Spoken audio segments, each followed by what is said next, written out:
አሰላሙ አለይኩም ወራህመቱላሂ ወበረካቱ። ውድና የተከበራችሁ የቻናል ቤተሰቦች እንዴት ናችሁ? ሰላም ናችሁ ወይ?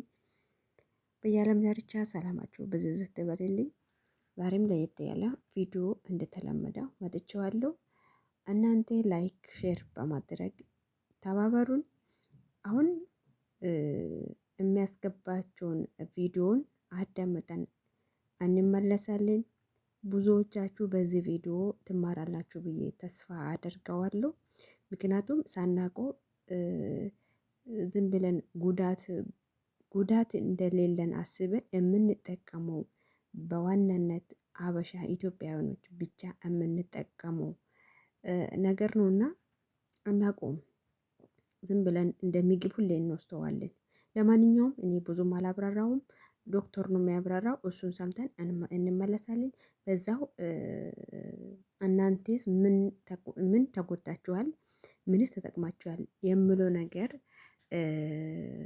እኔ በበኩሌ በራሴ በኩልም የምደርሰኝን ነገሮችን አስቀምጣለሁ። እናንተም ደግሞ በኮመንት ላይ እኔ እንዲህ ነኝ የምለውን በኮመንት አስቀምጡልኝ። ነባሮችን ላይክ ሼር እያደረጋችሁ ስለምታበረታቱልኝ አመሰግናለሁ። አዲስ የመጣችሁ ወደ እኔ ቻናል ላይክ በማድረግ ሰብስክራይብ በማድረግ ዶላርን በመጫን ሁሌ የምለቃቸው ቪዲዮዎች ወደ እናንተ እንዲደርስ ማድረግ ትችላላችሁ። ሌላ በተረፈ ያው ዛሬ ቻናሌ ብዙም ቫይራል እየወጣ አይደለም እና ቻናሌ ቫይራል እንዲወጣ ልክ እንደገባችሁት ላይክ አድርጉ። ላይክ ማድረግ አይከፈልም። ላይክ አድርጉት። አመሰግናለሁ ላይክ ስላደረጋችሁኝ። ወደ ቀጣዩ ቪዲዮ እንሸጋገር። ቡና የምትጠጡ ሰዎች አድምጡኝ፣ ይሄ ቪዲዮ ይጠቅማችኋል። ቡና ማይልድ ዳዩሬቲክ ወይም ደግሞ የማሸናት ባህሪ ያለው ንጥረ ነገር በውስጥ ይዛል። ያም ካፊን ይባላል። እንግዲህ የማሸናት ባህሪ ያለው ካፊን በብዛት በምንወስድ ጊዜ ሽንት ቶሎ እንድንሸና ይረዳል ማለት ያደርጋል። ይህ በሚሆንበት ጊዜ ከሰውነታችን ካልሲየምና ማግኒዥየም የተባሉ ንጥረ ነገሮች እየቀነሱ ይሄዳሉ ማለት ነው። እነዚህ ንጥረ ነገሮች እየቀነሱ ሲሄዱ ደግሞ የነሱ ንጥረ ነገሮቹ ማነስ የሚያስከትለው ችግር ይገጥመናል ማለት ነው። ለምሳሌ ማግኒዥየም በተለይ ዝቅ ሊል ይችላል። ማግኒዥየም ዝቅ ሲል እንቅልፍ ሊያስቸግረን ይችላል። ጭንቀት ሊመጣብን ይችላል። ጭንቀት ነገር ስትረስ የመቋቋም አቅማችን አነስተኛ ሊሆን ይችላል። ጡንቻችን ሊዝል ይችላል። ትዊቺንግ አንዳንድ ጊዜ አፋችን አካባቢ ሊሆን ይችላል፣ እጃችን ሊሆን ይችላል፣ ጣታችን ሊሆን ይችላል። በራሱ ጊዜ ከኛ ቁጥጥር ውጪ እንደዚህ ሊል በራሱ ጊዜ ትዊች ሊያደርግ ይችላል ማለት ነው። ከዛ ውጪ ደግሞ በዋናነት ግን እንቅልፍ ሊያስቸግረን ይችላል ማለት ነው። ካልሲየምም እንደዚሁ ዝቅ ሲል የራሱ የሆነ ጣጣ ይዞ ይመጣል ማለት ነው። ስለዚህ ቡና የምንጠጣ ሰዎች ምን ማድረግ ይጠበቅብናል?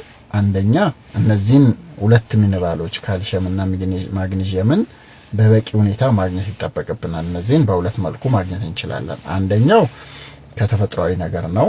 ከተፈጥሯዊ ነገር አትክልት ፍራፍሬ ላይ በብዛት ይኖራል። በተለይ አቮካዶ፣ ባናና ወይም ሙዝ ላይ እንደዚሁ ልናገኝ እንችላለን። ስለዚህ እነዚህን በብዛት መመገብ ይኖርብናል ማለት ነው። ከዛ ውጪ ደግሞ ንጹህ ወተት እና የወተት ዝርያዎች ካልሲየም በበቂ ሁኔታ ሊኖር ስለሚችል እነዚህን መጠቀም ይኖርብናል ማለት ነው። ከዛ ውጪ ግን ማግኒዥየም ሰፕሊመንት መውሰድ ይኖርብናል ማለት ነው። ማግኒዥየም ሰፕሊመንት ከ200 እስከ 400 ሚሊግራም በየቀኑ ቢያንስ ለ3 ወር ብንወስድ እንቅልፋችን በጣም የተስተካከለ ይሆናል። ጡንቻ የሚያመው ይተዋል። ስትረስ ሌቭላችን የመቋቋም አቅማችን ይጨምራል። ረጅም ስራ ሰርተን ብዙ ላይ ደክመን ይችላል። ብዙ ሰው አሁን ለምሳሌ እኔ በጣም ብዙ ሰው ሳስተናግደው ላለው ከ60 እስከ 70 ሰው በቀን ያለው ቡና ጠጣለሁ። ቡናው ኮግኒቲቭ ኢንሃንስመንት አንጎሌ በደንብ እንዲሰራ ትኩረት እንዳረግ በፍጥነት ብዙ ስራ እንዳከናውን ይረዳኛል። ነገር ግን ቡናው ይዞት የሚመጣውን ጣጣ ደግሞ ማግኒዥየም ሰፕሊመንት እና ካልሲየም ሰፕሊመንት ስለምወስድ ያንን ይከላከልልኛል ማለት ነው። ስለዚህ ሌሎቻችሁም እንደዚህ ማድረግ ትችላላችሁ ማለት ነው። በቀላሉ ከግሪን ሊፊ ቬጂቴብልስ ወይም ከአትክልት እንደ ስፒናች ካሉ እንደ አቮካዶ ካሉ እንደ ሙዝ ካሉ ምግቦች በብዛት ታገኛላችሁ። በቂ ፈሳሽ መውሰድ፣ እንደገና ደግሞ ምግብ በባዶ ሆድ አለመውሰድ። ጠዋት ለምሳሌ ቡና የምትጠጡ ሰዎች በቂ ፈሳሽ ከወሰዳችሁና ምግብ ከወሰዳችሁ ከተወሰነ ጊዜ በኋላ ብትወስዱ ሌላ ሳይድ ኢፌክቱንም ኮርቲሶሉን የጭንቀት ሆርሞን ኮርቲሶልን የሚጨምረውን ይቀንሳል ማለት ነው። ስለዚህ ብዙ ቡና የምትጠጡ ሰዎችና ብዙ ስራ የምትሰሩ ሰዎች የማግኒዥየም እና የካልሽየም መጠናችሁ ከፍ ቢል ተጠቃሚ ትሆናላችሁ የሚለውን ለማስተላለፍ ነው። እንደሰማችሁት ነው። አገር ቤት እያልን ቡና እንጠጣዋለን። እዚሁ እንኳን ቡና እንጠጣለን። ቡና ያነቃቃናል፣ በጣም እንድነቃቃ ያደርጋል። ስራችን በምፈልግበት ጊዜ እንድንሰራ ያደርግልናል። እንደው አንዳንድ ሰዎች ጠዋት ከእንቅልፋችሁ ተነስታችሁ በባዶ ሆድ ቡና የምትጠጡ ሰዎች አላችሁ። ራሳችሁን ጠብቁት። ወላሂ በእርግጥ እኛ ሀበሾች በምንም ታምር ለራሳችን ቦታ አንሰጥም። ቅድመ እኮ ለራስ ነው ቦታ መስጠት አለብን። ሌላ ዜጋ እዚህ አረብ ሀገር የሚሰሩ ልጆችን ሌላ ዜጋ ብታዩት ኖሮ ማለት ነው ያው እናንተ ታውቃላችሁ አይደል? ቀድሞ እኮ ቁርስ ነው የሚበሉት። ስራ ከመስራታቸው በፊት ቁርስ በልቶ ከዛ በኋላ ቡና ጠጥቶ ነው ወደ ስራቸው የሚሄዱት። አበሻ ከእንቅልፉ እንደተነሳ ጥርሱን ቦርሾ ሰላት ካለ ሰላቱን ሰግዶ ሰላት ከሌለ ወደ ስራ ነው የሚሄዱት። ስራ እስከሚያልቅ ድረስ ምግብ ቢባል ነገር ዞር ብለን አናይም። ያ ሰውነታችን ምግብ በሚያስፈልግበት ሰዓት ምግብ አንሰጥም፣ ውሃ በሚያስፈልግበት ሰዓት ውሃ አንሰጥም። ደከመን እንላለን። በቃ ሰውነት እየዛለ እየዛለ እየዛለ ይሄደና በቃ ከመቀመጣችን ከተቀመጥንበት ቦታ መነሳት ያቅተናል። የምር ነው የምላችሁ። አንዳንድ ቤት ያለነውን ነው መብላት አለብን ግዴታ። በቃ ኮብዜም ካለ በኮብዜም ዳቦም ካለች ዳቦ በሻይም ቢሆን ሆዴ ከባዶ ከሚሆን ይሻላል። እኔ ብዙ ጊዜ በእርግጥ እንደዚህ ከእንቅልፌ እንደተነሳው ቡና አልጠጣም፣ ጮጋሬም ስለሚያማኝ ማለት ነውና ስራ ቦታ ሄጄ አንዳንድ ቦታ ላይ ስራ ገብተን ምግብ የሌለበት ቤት አለ። ምግቡን በቃ ተቃቁመን እናሳልፈዋለን። ያኛውን ቤት እንደምንም አድርገን 2 ወር 3 ወር ሰርተን ሌላ ቦታ ሲንቀይር ደግሞ ሰውነታችን አበባው እኮ ውሃ ስናደርጎ ነው የሚያድገው። ቅጠላ ቅጠሎች አበባዎችን የሚያፈራው ሰውነታችንም ደግሞ ሰውነት የሚያስፈልገው ነገር ካልሰጠነው ምንም እኛ ስራ ስንሰራ ምን ስንል አይምሯችን ቢያዘን እንኳን ሰውነታችን መስራት ካልቻለ ምንም ማድረግ እኔ መስራት ይፈልጋሉ። ቶሎ ቶሎ ብዬ መስራት በቃ እኔ መስራት ይፈልጋሉ፣ ግን አቅሜ ዜሮ ነው። ምንም የለውም። በቃ ምን ላድርግ? ምን ልብላ? ምን ከሚበላው ከሩዙ ተፈጥሮ የአቅም መከላከያ የሚያገኝ ይመስለኝ ነበረ። ከሚያገኘው ከፍርኖ ዱቄት ተፈጥሮ መከላከያ አቅም የሚያገኝ ይመስለኝ ነበረ። ኖ በእነዚህ እኮ ምንም የምናገኘው ነገር የለውም፣ ዜሮ ነው። እንትን ዶክተሩ እንዳለው አረንጓዴ ነገሮች ሰላጣ፣ አንዳንድ ሰዎች ሰላጣ ብሉ ስትባል ሰላጣ ክብደቱን ለመቀነስ ይመቻቸዋል። ኖ ለሰውነታችን ፍሬሽ ነገር በሚገባበት ሰዓት ለሰውነታችን በጣም ጥቅም አለው። እንደዚሁ ፏክር እያየችም ሆነ እያለም አንዳንድ ሰዎች ይሰጣሉ ብሉ ይላሉ፣ አንዳንድ ሰዎች አይሰጥም። ሆነም ግን ደብቃችሁ መብላት ያለባችሁ።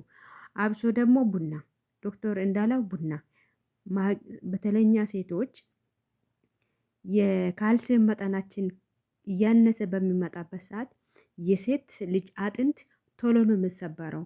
ከ35 በላይ የሆናችሁ ሴቶች ለራሳችሁ ለአጥንታችሁ፣ ለሰውነታችሁ፣ ለራሳችሁ ለቅንጭላት ከቅንጭላት እስከ እግር ባለው ሰውነታችሁ ቦታ ልክ ለመዳም ስራ ቦታ እንደምትሰጡት ሁላ ለራሳችሁን ቦታ መስጠት አለባችሁ። ራሳችሁን መጠበቅ አለባችሁ። ካልሲየምን የሚተካው ነገሮችን መጠቀም አለባችሁ። ምክንያቱም የወር አበባ በሚቆምበት እስኪ ዩቱብ ላይ ሰርች አድርጋችሁ ገብታችሁ እዩትና ሲሙት። የምርን ነው የሚላችሁ።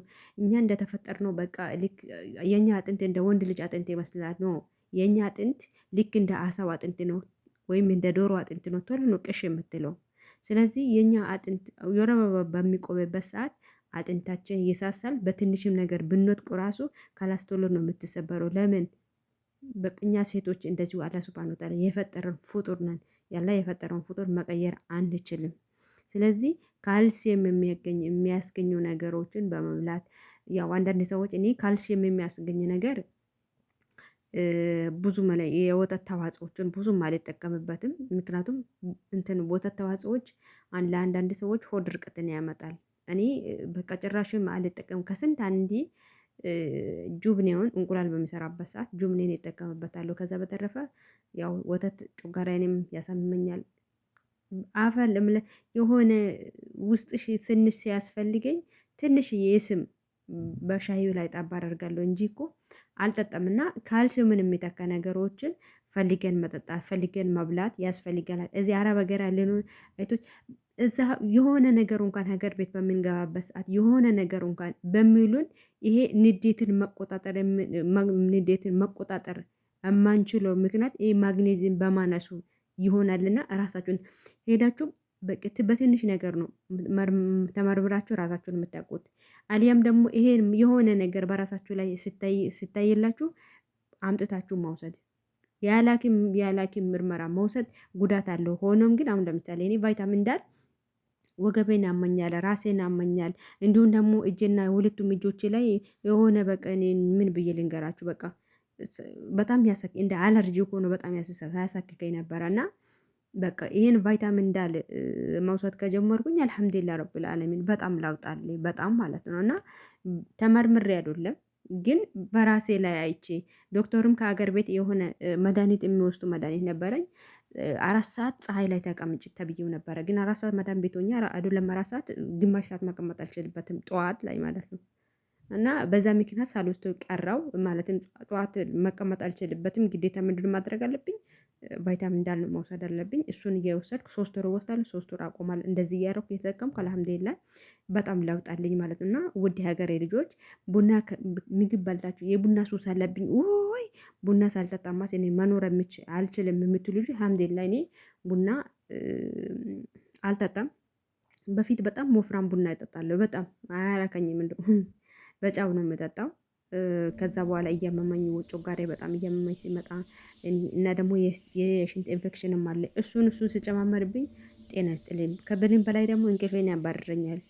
እንደ እንቅልፌን አጥቼ ስራ ላይ ሆናችሁ እንቅልፍ ሳተኙ አድራችሁ ነገ ደግሞ ወደ ስራ ሲገቡ በጣም ድብርት፣ በጣም ጭንቀት ውስጥ ነው የምትገቡ። ስለዚህ ቡናዬን ተምኩኝ። በቃ እኔ ራሱ ቡና ከኢትዮጵያ ቡና አስመጥቼ ቆልቼ በቃ ለፊቴ እጠቀማለሁ፣ ለፀጉሬ እጠቀማለሁ እንጂ ቡና አልጠጥምና ቡና የምጠጡ ልጆች የቡና ፍቅር አላችሁ ልጆች ቀድማችሁ ምግብ ብሉት። ከምግብ በኋላ ደግሞ ሻይ ማለትም ቡና ጠጡት። ከቡና በፊት ምግብ ከበላችሁ በኋላ ትንሽዬ አንድ ፍንጃንም ብትሆን ቡና የሀገራችን ቡና እዚህ አሁን ኬሚካል የሞላበት ሳይሆን የሀገራችን ቡና እራሳችሁ እኮ ያውቃሉ። አረቦችን ብጠልቡት ያውቃሉ። እና እነሱን አስመጥታችሁ ጠጡት፣ ግን ሳይበዛ ብትጠጡት። በዛ ላይ ደግሞ አንዳንድ ሰዎች ደግሞ ውሃ ለኩላሊት ጥሩ ነው ስለተባለ በቃ ውሃ ጠጡ ይላል። ቡና ከጠጠነው በኋላ ውሃ ጠጡ ነው የሚለው። ውሃ እንጠጣለን ሽንት ቤት፣ ውሃ እንጠጣለን ሽንት ቤት። ያ ሽንት ቤት መሄድ ደግሞ ኩላሊት እየጠረ ነው የምንለው። ኩላሊት እየጠረ ነው እያል ግን ማግኔዛችንን እያጠን ነው ማለት ነው። ለሰውነታችን ለራሳችን የሚያስፈልጉ ነገሮችን እያጠን ነው። የሚጠቅመ ነገር አንድ ነገር ይጠቅማል ተብሎ በዛኛው ላይ ደግሞ ጎንዮሽ ጉዳት ካለ ከጥቅሙ ይልቅ የጎንዮሽ ጉዳት ካለ መቶ ነው የሚሻለው። ስለዚህ ጎንዮሽ ጉዳት ያለው ነገር መቶ የተሻለ ነው። ኩላሊት ያጠራል ብለን ውሃ እየጠጣን ሽንት ቤት በምንሄድበት ሰዓት ብዙም ጉዳት አለው። እንደው ሰርች አድርጋችሁ ገብታችሁት የምር ነው የምልህ። ውሃ እንደጠጣችሁት ሽንት ቤት ብዙ ውሃ መጠጣት፣ ብዙ ሽንት ቤት መሄድ ብዙ ጉዳት አለው። ስለዚህ ራሳችሁን ጠብቁ። ጠባቂው እንዳላ ነው። ባያላችሁበት የዓለም ዳርቻ ሰላማችሁ ብዝት በል። አዳምጡት፣ ለሌሎችም ሼር አድርጉት እንዲጠቀሙት ማለት ነው። ዝም ብሎ በቀልደን የሚታለፍ ከወደቅን በኋላ የሚያነሰን የለም። አላህ ሱብሃነሁ ወተዓላ እሱ አፊያችንን ያብዛልን ማለት። ጤና ውድ ነው። ጤና ውድ ነው። እኔ በራሴ በደረሰበት ነው የሚያውቀው። ጤና ውድ ነው። ሰው ልጆች ደግሞ አንዴ ከተጎዳን በኋላ መመለስ አንችልበትም። ልክ ከአፈር ነው የተሰራ ነው። አፍላ ሸክላ እኮ ከተሰበረ በኋላ መጠገን አይቻልም። ተጠግኖ እኮ እሱ ምንም ዋጋ የለውም። ስለዚህ የኛ የሰው ልጆች ደግሞ ስንጎዳ በጣም ብዙ ዋጋ እንከፍለበታለን። ስለዚህ ሳንጎዳ በፊት ራሳችሁን ጠብቁ። የሀገሬ ልጆች በጣም እወዳችኋለሁ፣ በጣም አከብራችኋለሁ። በያለንበት ዓለም ዳርቻ ሰላማችሁ ብዙ ይበል። ወሰላም አለይኩም ወራህመቱላሂ ወበረካቱ።